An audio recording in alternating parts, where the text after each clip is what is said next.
The New York Giants have officially capped off their first week of training camp. Sunday is the next time they will be practicing, and then Tuesday, they will be putting on the pads. But before we do get into this Day 3 Giants training camp recap, go ahead and leave a like on the video, comment down below your thoughts on everything, and definitely hit the subscribe button and join the channel if you haven't done so already. The first day we'll get into in this Day 3, recap for the Giants is Daniel Jones. And that pass he had to Darius Slayton. It was absolutely insane. It freaking blew up on Twitter. Giants fans was raving about it. And if you look at that pass, that's a pass that not a lot of quarterbacks can make, man. The velocity, that he put on that ball was absolutely insane. The accuracy he put on that ball was absolutely insane. He put it to where only Darius Slayton could catch that ball with Deonte Banks, pretty good in coverage, but just the throw and the catch that was made there was absolutely insane. And Daniel Jones has been lighting it up all training camp. That first week, of practices, he's looked sharp. He's looked great. He's been really using Darren Waller, really throwing the ball a lot to Darren Waller. And, he has looked absolutely amazing. He's looked great. And I just love to hear that. The haters are still around. We just saw what Le'Veon Bell had to say about him, earlier today. If you haven't seen the reports on that, go on Twitter, check it out. It's definitely there. And I will be covering that very, very soon.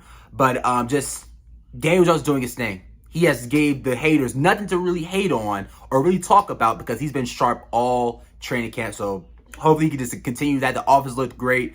Darren Waller has been the talk of the town, has been the absolute talk of the town. He's been making plays left and right. He's been looking like a freaking matchup nightmare to anybody that's been trying to cover him all practice. And, he just continued to do that. He continued to do that yesterday. He was making some big plays. There was one pass where Daniel Jones threw it pretty high, and Darren Waller went up and got that ball. It was a ball where it was placed where only Darren Waller can get it. Darren Waller's 6'6", big target, went up, got that ball over Darnay Holmes. Let's also get into something that I really, really was excited about yesterday. And if you are a Giants fan, you should have also been excited about this yesterday. And that's Evan Neal. Evan Neal, based off the reports and, we've seen the tweets, all that stuff from people that have been at these practices, is that his stance, he's getting out of his stance quicker. He's actually looked pretty good in these practices going up against Azeez Ojulari and Kayvon Thibodeaux. And if that doesn't get you excited, I don't know what does. I don't know what will get you excited. I told you guys that Evan Neal, when we're talking about the guys that could have broke out for the Giants this year, Evan Neal to me is the X factor.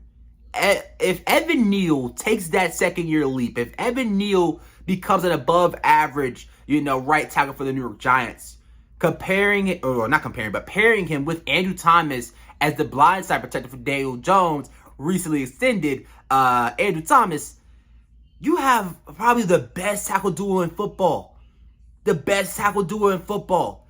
Evan Neal also shedded some weight. He actually cut some weight over the offseason, and he's been working really, really hard. He's been, meeting up with, he had the workouts with Teron Armstead, all-pro left tackle from the Miami Dolphins. He's been working out with the Hall of Famer Willie Anderson. So Evan Neal's been putting in the work, man. I will definitely say that, and I can't take that away from him. He's been putting in the work after not having the best rookie season for the New York Giants. So I love to hear that Evan Neal, was looking quicker, get out of his stance quicker. That's something that was very, very, prominent last year, which is the reason why he kind of struggled in pass protection, because he just wasn't getting out of his stance quick enough. And when you're going up against these teams, this NFC East division, you got the Commanders defensive line, you got the Eagles defensive line, Hassan Reddick, Josh Sweat, you got Micah Parsons, DeMarcus Lawrence, and those guys in Dallas. You want to have two stud tackles. And if Evan Neal can become that for us, the sky's the limit for the Giants offense. So I love to hear that. Kayvon Thibodeaux beat Andrew Thomas on one play yesterday. The speed and the way he got off of the edge was absolutely insane in a real game.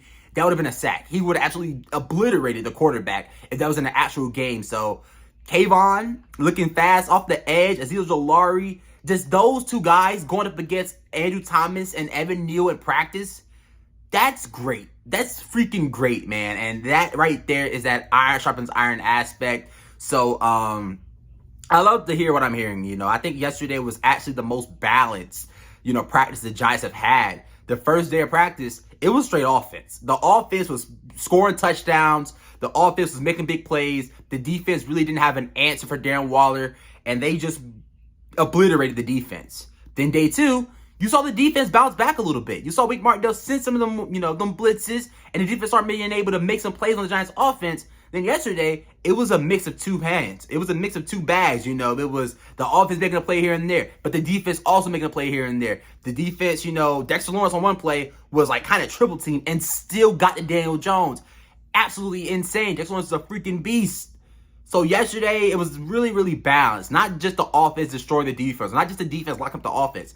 Both sides made plays on each other. And that right there is what I like to see. That iron sharpens iron aspect right there in the Giants practices. I love to hear that.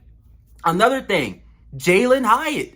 Jalin Hyatt is running out with the ones. He ran out with the ones yesterday. And let's go back to when I told people that Jalin Hyatt will be fine. That Jalin Hyatt disrespect needed to stop. And I tried to squash that before, training camp got here. Because during minicamp, all we heard was that Jalin Hyatt is running with the threes. Jalin Hyatt is running with the twos. Jalin Hyatt is struggling. Jalin Hyatt ain't out with the ones. Okay, it was minicamp. Who the hell cares? And as you can see, in Giants training camp, which is way more important than minicamp, you don't win a Super Bowl in minicamp. You don't win a starting spot in freaking minicamp. He's out there making plays. He's out there putting on that speed. He's putting the speed on full display. And that is what the Giants brought Jalin Hyatt in for. That's why they drafted Jalin Hyatt, because he's electric with the speed that he has. Him not running with the ones, who cares? He's a freaking rookie. He's in a Brian Daboll, Mike Kafka offense that ain't, as simple as other offenses. It's a real textbook offense that takes time to master.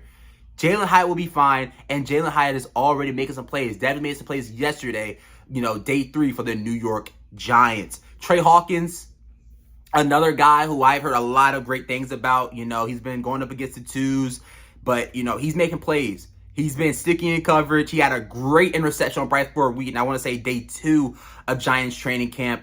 And he had another play where it was him on Jalin Hyatt. Jalin Hyatt, made the catch, but Trey Hawkins was with him way through the route. He was being sticky on him, but Jalin Hyatt just made the better play. So right there, I like to hear that Trey Hawkins, has been turning heads, has been having a pretty good camp for the New York Giants.